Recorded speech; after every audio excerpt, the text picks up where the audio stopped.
বৈষম্য আন্দোলনে যারা নেতৃবৃন্দ আছেন, যারা ওইভাবে সরাসরি হয়তো ওই রাজনৈতিক দলে যাবেন না, একটা সিদ্ধান্ত নিয়েছেন বা আপনারা রাজনীতি করবেন না, ছাত্র আছেন, ছাত্র থাকবেন, সেহেতু আপনারা এখানে ক্লিয়ার হওয়া উচিত আপনাদের নেতাদের কাছ থেকে যে তোমরা আমাদেরকে কোথায় রেখে যাবা, তোমরা তো চলে গেলা, আমরা কি করব, তা আমাদের আইডেন্টিটি কি হবে, আমাদের পরিচিতি কি হবে, সেটা সমাধান হওয়া উচিত।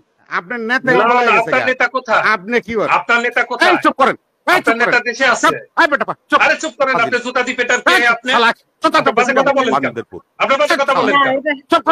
এটা জুতা দিয়ে পিটানো উচিত না। বাজে কথা বলেন কেন? জুতা দি পেটার কে আপনি? বাজে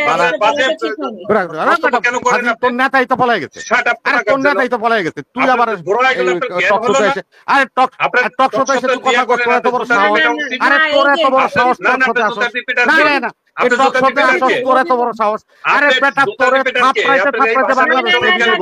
কথাটা হলো যে আপনারা যেটা বলছেন শুনেন, এম নাসির উদ্দিন সাহেব নির্বাচন চিফ ইলেকশন কমিশনার যে কথাটা বলছে সাংবাদিক সম্মেলনে, এটা ভালো করে শুনছেন কিনা আমি জানি না। উনি বলছেন যে প্রধান উপদেষ্টা যে কথা বলছে যে ডিসেম্বর থেকে জুন পর্যন্ত নির্বাচন, উনি এটার ব্যাখ্যা দিচ্ছে যে মে জুনে হলো আমাদের দেশের বর্ষাকাল থাকে, সেহেতু নির্বাচন করা কিছুতেই সম্ভব না। যদি আমরা টার্গেটটা ধরে নিই যে আমরা এটা জানুয়ারিতে করব, তাইলে তো আমাকে 3 মাস সময় দিতে হবে, কারণ শিডিউল ঘোষণা করতে হবে, তফসিল থাকবে নির্বাচনে, সেখানে প্রধান নির্বাচন কমিশনার বলছে যে নির্বাচনের জন্য মাঠটা রেডি ছিল না বা এখনো রেডি নাই। তো সেক্ষেত্রে আমি এই কথাটা বললে আপনি বুঝতে পারবেন, ওনার কথাটার সাথে তো উনি যে ব্যাখ্যাটা দিচ্ছে এটার সাথে মিলে না, এই জন্যই আমি প্রশ্নটা করছি আপনাদের। উনি বলতেছে যে মে জুনে হলো বর্ষাকাল, তখন নির্বাচনের পরিবেশ আমাদের দেশে থাকে না, তাহলে আমাকে নির্বাচন করতে হবে হলো ডিসেম্বর জানুয়ারিতে। তা ডিসেম্বর জানুয়ারিতে যদি নির্বাচন করতে হয় তাহলে আমাকে 3 মাস আগে শিডিউল ঘোষণা করতে হবে, তফসিল ঘোষণা করতে হবে অক্টোবরের দিকে, তখন সেই নির্বাচন শুরু হবে। তো সেই জন্য উনি বলছে যে এখনো নির্বাচনের মাঠ সেইভাবে প্রস্তুত নয়। ব্যাখ্যা করছে তো উনি ব্যাখ্যা করছে কেন প্রস্তুত নয়, সেটা উনি ব্যাখ্যা করছে, ব্যাখ্যা করে বলছে। তো যাই হোক, এটা নির্বাচন বিষয়ে আমি কথা বললাম। অভি একটা খুব সুন্দর কথা বলছে এখানে। অভি কথাটা বলছে সেটা হলো তার যে ছাত্ররা যে একটা রাজনৈতিক দল গঠন করবে, এই বিষয়ে সে একটা ভালো টপিকস এখানে নিয়ে আসছে, আলোচনা হওয়া উচিত। এই জন্যই এটা ভালো টপিকস অভি, যে ঠিক আছে ছাত্ররা একটা রাজনৈতিক দল করবে, তাহলে ছাত্ররা একটা রাজনৈতিক দল করে ফেললো। এই যে পোকলে কমিশনের কথা আপনারা বলছেন, ঘোষণাপত্রের কথা বলছেন, এটাও এটার সাথে জড়ায় যাবে। কিন্তু দেখেন আপনি কিভাবে আপনারা একটা রাজনৈতিক দল করে ফেলাইলেন, তাহলে রাজনৈতিক দল হয়ে গেলে তাহলে আপনারা কি ছিলেন? বৈষম্য বিরোধী ছাত্র আন্দোলন, তাহলে এটা বিলুপ্ত হয়ে যাবে, এই নামে তো আর কিছু থাকবে না। তখন একটা রাজনৈতিক দলের ভিতরে আপনারা চলে যাবেন। যে কথাটা অভি বলছে যে আমরা তো অনেকে অনেক দল করি, এই দল করি, ওই দল করি, সবাই তো আর আমরা ওই দলে যাবে কি যাবে না প্রশ্নবিদ্ধ আছে। এবং সে নিজেও বলছে যে তারা যদি একটা দল করে তাহলে আমার আইডেন্টিটিটা কি হবে, আমি তো সমন্বয়ক, আইডেন্টিটিটা কি হবে? এইখানেই হলো প্রশ্নটা। সব জায়গায় দুর্মজাল সৃষ্টি করে ফেলছে। কারণ আপনি যেহেতু ছাত্ররা একটা দল করে ফেলবে, বৈষম্য বিরোধী ছাত্র আন্দোলনের নেতারা, তাইলে ওই টোটাল বৈষম্য বিরোধী ছাত্র আন্দোলনটা মার্চ করে চলে যাবে একটা পার্টির মধ্যে। তো পার্টির মধ্যে চলে গেলে সবাই তো আর ওই পার্টিতে যাবে না, এক একজনের এক এক মতবাদ থাকতে পারে, পার্টি নাও করতে পারে, তাহলে তার আইডেন্টিটিটা কি হবে? এটা একটা ভ্যালিড কোশ্চেন, এটার একটা সমাধান হওয়া উচিত এখনই। আমি অনুরোধ করব ছাত্র আন্দোলন বৈষম্য আন্দোলনে যারা নেতৃবৃন্দ আছেন, যারা ওইভাবে সরাসরি হয়তো ওই রাজনৈতিক দলে যাবেন না, একটা সিদ্ধান্ত নিয়েছেন বা আপনারা রাজনীতি করবেন না, ছাত্র আছেন, ছাত্র থাকবেন, সেহেতু আপনারা এখানে ক্লিয়ার হওয়া উচিত আপনাদের নেতাদের কাছ থেকে যে তোমরা আমাদেরকে কোথায় রেখে যাবা, তোমরা তো চলে গেলা, আমরা কি করব, তা আমাদের আইডেন্টিটি কি হবে, আমাদের পরিচিতি কি হবে, সেটা সমাধান হওয়া উচিত।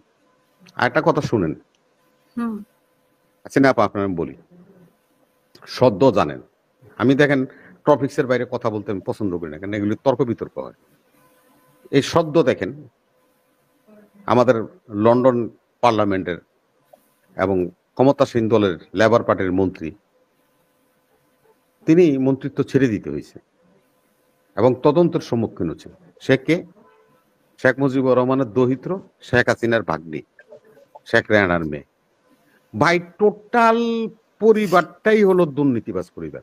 কে 5 বার চ্যাম্পিয়ন ছিল, 10 বার চ্যাম্পিয়ন ছিল, 100 বার চ্যাম্পিয়ন ছিল, এগুলি কিছু দিয়েই ধুপে টিপে না। এই 17 বছর যে অপরাধ তারা করে গেছে। আপনি এটা শুনেন, মিস্টার কালাম, একটা গান শুনেন, নাইলে তো আপনাকে মানে আপনাকে বোঝানো যায় না। এটা গান শুনেন তাইলে বুঝবেন। আমাদের এখানে একজন প্রখ্যাত বাউল লেখক, সে বলছে, গানটা গাইছে, এখন কোরআন পড়ে চন্ডালে, সাধু সাধ্বীরা ভাত পায় না, বেশ্যার গলায় স্বর্ণের চেইন। এই 21 বছর আপনারা লুটপাট করে এই দেশটাকে সর্বনাশ করে দিয়েছেন। যে জানা তার কাছে তা আছে। একটা ফুটপাতের ছেলের কাছে প্রাডো গাড়ি আছে। কত বছর চান্দাবাজি বিএনপি করলে একটা প্রাডো গাড়ির মালিক হইব? আপনারা যেভাবে দেশটাকে নৈরাজ্যের পথে নিয়ে গেছেন, এটা আসলেই অত্যন্ত দুঃখজনক। কালকে আমি ভারতে একটা টিভিতে ছিলাম আপা, বুঝছেন, সেখানে ডিজি বিএসএফ এর যে বর্তমান রানিং ডিজি অবিনাশ বাবু, উনি আমার সাথে অতিথি ছিলেন। উনি একটা পর্যায়ে কথা বলতে যায় বলছে যে দেখেন আপনারা বাংলাদেশে কি করেন না করেন, কি দিয়া ভাত খান, কোথায় যান, কার সাথে কথা কন, সবকিছু কিন্তু আমাদের নলেজে আছে। তা আমি ডিজি সাহেবের কাউন্টার প্রশ্নটা করলাম যে দাদা ঠিক আছে আপনি সবই জানেন, এটা কিভাবে জানেন? বললাম আমাদের লোক আছে না ওইখানে। তখন আমি ওনারা কাউন্টারে আমি বললাম যে হ্যাঁ সত্য কথা, যে কথাটা আমরা আমাদের দেশের নাগরিকরা বলছে, রয়ের এজেন্টরা আমাদের দেশে আছে, রয়ের এজেন্টরা গোয়েন্দারা আমাদের দেশে আছে, এটা প্রমাণ হয়। না না না না না, এই বিভিন্ন ভাবে তো হইতে পারে, আত্মীয় স্বজন এসে উনি কাইটা যেতে চাইছিল, আমি ওনারা ধরে বইছি, উনি আর উত্তর দিতে পারে নাই। আমার কথাটা হলো শুনুন, রাষ্ট্র আজকের যে অবস্থা আছে সে অবস্থা আমাদেরকে এগিয়ে যেতে হবে। কে কি করেছিল, কার কি আমল নামা, সেগুলি যদি আমরা বারবারই বলি, মূল টপিক ছিল নির্বাচন। নির্বাচন করার মতো অবস্থা নির্বাচন কমিশনের এই মুহূর্তে নাই। এবং সরকার পক্ষ যে কথা বলছে যে নির্বাচন হয় ডিসেম্বর হবে, ওনারা বলছেন যে সময় আসলে দেখা যাবে। আওয়ামী লীগের কথাও তো কেউ স্পষ্টভাবে আমি আমি আমি ওই কথাটা শেষ করি। আমি নির্বাচন নিয়ে কথা তো এখনই আমি আসবো। তিনি তাকে সাংবাদিকরা প্রশ্ন করছেন যে আওয়ামী লীগের কি হবে, তখন কিন্তু চিফ ইলেকশন কমিশনার বলছে যে নিবন্ধিত যতগুলি দল আছে, নির্বাচনের সময় নিবন্ধন অব্যাহত থাকলে তারা সকলে নির্বাচন করতে পারবে। নিবন্ধিত দল যাদের নিবন্ধন আছে নির্বাচন কমিশনে, তারা সকলে নির্বাচনে অংশগ্রহণ করতে পারবে। এই কথাটা চিফ ইলেকশন কমিশনে বলেছে। এই কথাটা আপনার কি বলে প্রধান উপদেষ্টা প্রেস সচিব শফিক সাহেব বলেছে। আমরা যখন বলবো এই যে আওয়ামী লীগের পুনর্বাসন করার জন্য বিএনপি চক্রান্ত করতেছে, কিছুই বলা যাবে না। এটা যদি আমরা বলতাম, চিফ ইলেকশন কমিশনার যেভাবে বলছে যে নিবন্ধিত দল যেই থাকবে, আমরা নির্বাচনের তফসিল ঘোষণার পরে নিবন্ধিত দল যারা, তারা সকলে নির্বাচন করতে পারবে। এই কথা যদি বিএনপির মহাসচিব ফখরুল ইসলাম আলমগীর বলতো, এতক্ষণে দেখবেন তুলাধুনা করে ফেলাইতো। সে আওয়ামী লীগের পুনর্বাসন করতে চায়। এই সমস্যাটা হলো আমাদের সাথে, এই ছাত্রদের সাথে হচ্ছে ডিউ টু আওয়ামী লীগ, অন্য কোনো কথা না। এই কথা বলতে গেলেই তারা এই কথাগুলি নিয়ে আসে। আজকে যে মাহমুদ ভাই একটা বিজ্ঞ রাজনীতিবিদ, উনি 25 বছর ধরে মনে করেন রামগঞ্জে, উনি বললো যে আমি কি ঘোড়ার ঘাস কাটি নাকি? না, সরি ভাই, আপনি ঘোড়ার ঘাস কাটেন না, আপনি বিজ্ঞ রাজনীতিবিদ। আমরা প্রশ্নটা করছি, আমি এটা দর্শক হিসেবে প্রশ্নটা করছিলাম যে সেই স্টেজে কে কি ছিল। যেহেতু আপনার উপজেলায় একটা সমাবেশ হয়েছে, সে সমাবেশে কে সভাপতিত্ব করছে এটা জানার জন্য তো কেউ এত মানে আপনি একটা সাধারণ আপনার গ্রামের একটা লোকের রিঙ্কুলো তো বলে দিবে। আপনি কিন্তু সেটা অনেক ঘুরাইলেন, বললেন না। আপনারা শুনেন, রামগঞ্জ ডিগ্রি কলেজের ভারপ্রাপ্ত অধ্যক্ষ প্রিন্সিপাল মিস্টার শামসুদ্দিন, যিনি লক্ষ্মীপুর জামাতের কর্ম পরিষদের সদস্য, উনি সভাপতিত্ব করছেন। এখানে বিশেষ প্রধান অতিথি মাহফুজ সাহেব, বিশেষ প্রধান বক্তা ছিল জামাতে ইসলামের ছাত্র শিবিরের, জামাতে ইসলামের রামগঞ্জ শাখার সাধারণ সম্পাদক, বিশেষ অতিথি হিসাবে ছিল রামগঞ্জের ছাত্র শিবিরের সভাপতি এবং চরমনাই পীর ইসলামী শাসনতন্ত্র ছাত্র আন্দোলনের সভাপতি। তারা ওই স্টেজে ছিল এবং বক্তব্য দিয়েছে।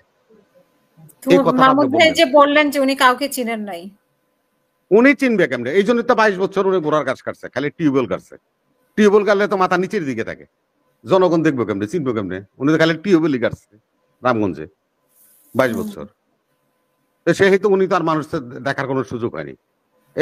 এই জন্যই ওনার অবস্থাটা এই হয়েছে। শুনেন, আপনারা যেভাবে বলেন, লালনের একটা গান আছে বুঝছেন, শুনেন, ধরো ধরো ছাড়া যাবে না, নিতাই ধরলে কাউকে ছাড়ে না।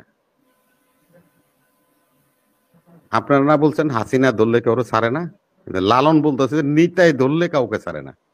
নিতাই মানে হলো ভগবান বা আল্লাহ। আল্লাহ আপনার করে ধরছে, পোলা পাইনের দৌড়ানি খাই হুইসেলের আওয়াজে 17 বছর এট এ টাইম যে নাকি প্রধানমন্ত্রিত্ব করছে। শেখ মুজিবুর রহমানের কন্যা, সে প্লেনে চড়ে পালায় যেত নিজের রাষ্ট্র থেকে। যেই দলের সভানেত্রী তার অসংখ্য নেতা কর্মীদের জীবন বিপন্ন রেখে পালিয়ে যায়, সেই দলের পক্ষে যারা কথা বলে ওদেরকে জুতা দিয়ে পিটানো উচিত। একটা ছোট্ট কথা বলে আমি বক্তব্যটা শেষ করে দেব। না, এটা তো টক শোতে আপনি বলতে পারেন না জুতা দিয়ে পিটানো। না না, এটাই যারা আপনার নেতাই পলায় গেছে গা, আপনার নেতাই পলায় গেছে গা। নেতা কোথায়? আপনি কি বলেন? আপনার নেতা কোথায়? চুপ করেন। আপনার নেতা দেশে আছে। আরে চুপ করেন, আপনি জুতা দিয়ে পেটার কে? আপনি বাজে কথা বলেন কেন? আপনি বাজে কথা বলেন কেন? এটা জুতা দিয়ে পিটানো উচিত। আপনি বাজে কথা বলেন কেন? জুতা দিয়ে পেটার কে আপনি? বাজে কেন করেন আপনি? তোর নেতাই তো পলায় গেছে। শাট আপ আরে তোর নেতাই তো পলায় গেছে, তুই আবার টক শোতে এসে, আরে টক শোতে এসে তুই কথা করছিস, এত বড় সাহস? আরে তোর এত বড় সাহস টক শোতে আসছিস? না না, এই টক শোতে আসছিস, তোর এত বড় সাহস? আরে বেটা তোরে থাপড়াইতে বাংলাদেশে রবি ভাই, ক্ষমা চান আপনি? আপনি ক্ষমা চান এই ভাষার জন্য? অবশ্যই। না রবি ভাই, চুপ থাক, একটা কথা কবি না, একটা কথা কবি না তুই, একটা কথা কবি না। আরে আরে ইউ ব্লাডি ফাক, সেট আপ না, ইউ ব্লাডি ফাক। টকশোতে নিয়ে আসে, ইউ শাট আপ ম্যান। আরে ইউ আর আপনি জুতা দিয়ে পেটারা কি এক খাইয়ে তার হয়ে গেছে। তোর ছাত্রদের উপর কাঁঠাল ভেঙে খাওয়ার ইয়া করে যান না কেন? নিজেরা আন্দোলন করে কি করে পারছেন? আরে আমরা আন্দোলন করছি না, না করছে তোর কাছে জিগামু বেটা। আরে এই ছাত্ররা ইয়া করছে, আপনারা হয়ে গেছেন বড় ইয়া বেটা, ফাজিল জানি কথা ফাজলামের জায়গা পান না। আর তুমি ফাজলামের জায়গা পান না। তোমার এই সমস্ত লোকদেরকে এই প্রতি সরকারের এই সমস্ত দুর্নীতিবাজ, এই লুণ্ঠনকারী, এই সমস্ত লোকদেরকে এই টক শোতে বা মিডিয়াতে আনাই উচিত না, কোন অবস্থাতে আনা উচিত। আপনার মতো লোককে, আপনার মতো অভদ্র, এদের কোন চরিত্র হয়ে গেলেন। তোমার কথা শুনবে নাকি বাংলাদেশের মানুষ? আরে তুমি তো নিজে একটা লুটেরা। আরে তোমরা তো একটা লুটেরা, লুটেরার কথা শুনবে নাকি মানুষ? আপনার লুটেরার কথা শুনবে? আর কি বেটা, আমরা ভালো, আমরা ভালো, আমরা ভালো দেখে আমরা আছি। আমরা পালাই যাইনি তো, আর আমরা দেশটা পালাই যাইনি তো। তুই তো তোর নেতা তো পালাই গেছে, আর তোর নেতা সব পালাই গেছে। আমার নেতা দেশে আছে। রবি ভাই, আপনি এভাবে কথা বলতে পারেন না। সে যেই হোক, আমি তো ওনাকে আমন্ত্রণ জানাইছি। আমি আমন্ত্রণ না জানালে তো উনি আসতেন না, তাই না? আপনারা তো অতিথি সিলেকশন করেন, ভুল করেন। আমি তো যেহেতু আমন্ত্রণ জানাইছি, উনি আসছে। এখন আপনি কি আমার আপনি তো এটা আপনার চ্যানেলে অনেককে আমি দেখতেছি, আপনি আমন্ত্রণ জানাইতেছেন, আনতেছেন, ঝগড়া লাগাইতেছেন। না না, এগুলি ঝগড়া তো লাগবেই। উনি একটা কাউন্টার পার্ট, আমি একটা কাউন্টার পার্ট, ওর সাথে ঝগড়া রাখবো নাকি? চুমাচুমি করবো না। যথেষ্ট সম্মান করি। আরে আপনার লোকে কি আর উচ্চারণ করবো? আরে যে সময় আপনার দল ক্ষমতা ছিল তখনই তো আপনার থাপড়াই দিতে চাইছেন। আচ্ছা রবি ভাই, ওনাকে এটাও আপনাকে সম্মান স্বরূপ আমার দল ক্ষমতায় থাকাকালীন জন্য আমি কিছু বলিনি আপনাকে। আরে আপনারা হিসেবে তো থাপড়াই দিতে, আপনি কি কইবেন? আপনি কি সম্মান? হ্যাঁ, আপনাকে আমি চিনি না, উল্টা জুতা মারা দরকার, এটা এখন বলা উচিত। এখন আপনাকে উল্টা জুতা মারা দরকার। আরে তোমারে জুতা মারছি সে সময় আমি, এখন তোমারে কি মারবো? আপনাকে আমার দল ক্ষমতায় থাকাকালীন আপনি অনেক বাজে ভাষা বলছেন। আমি তাহলে আমার সাহসটা দেখতে হবে। আপনি দেখতেছি আপনি আসলে উল্টা জুতা মারাটা এখন উচিত। তোমারে জুতা মারতে মারতেই তো আমি এই পর্যন্ত আইছি, টক শোতে আইছি। এত জনসমর্থন আমার কি জন্য উচিত? আপনার জুতা খাওয়ার যোগ্য এই তোমারে ব্যক্তি। জুতা মারতে মারতে আমি এই পর্যন্ত আইছি, তুমি আমার বুঝো? জুতা খাওয়ার যোগ্য ব্যক্তি আপনি। জুতা খাওয়ার সময় হয়ে গেছে তোমার আরো বেশি করে। এখন তো তোমার আরে তোমার তো মুভি দেখার কথা না। আপনারা কি করতে আরে একটা পোলা পাইনা বলতেছে যে তোমার একটা মুখ দেখানো উচিত না, মুখ দেখাও কেন? আরে কেউ কাঁঠাল ভাঙা লাগবে না। আরে আমাদের 17 বছর যেটা করছি ওটাই যথেষ্ট। একটা কুরুক্ষেত্র বানাইছি আমরা, একটা মাঠ বানাইছি, কুরুক্ষেত্র বানাইছি, কুরুক্ষেত্রের মধ্যে যুদ্ধ হয়েছে।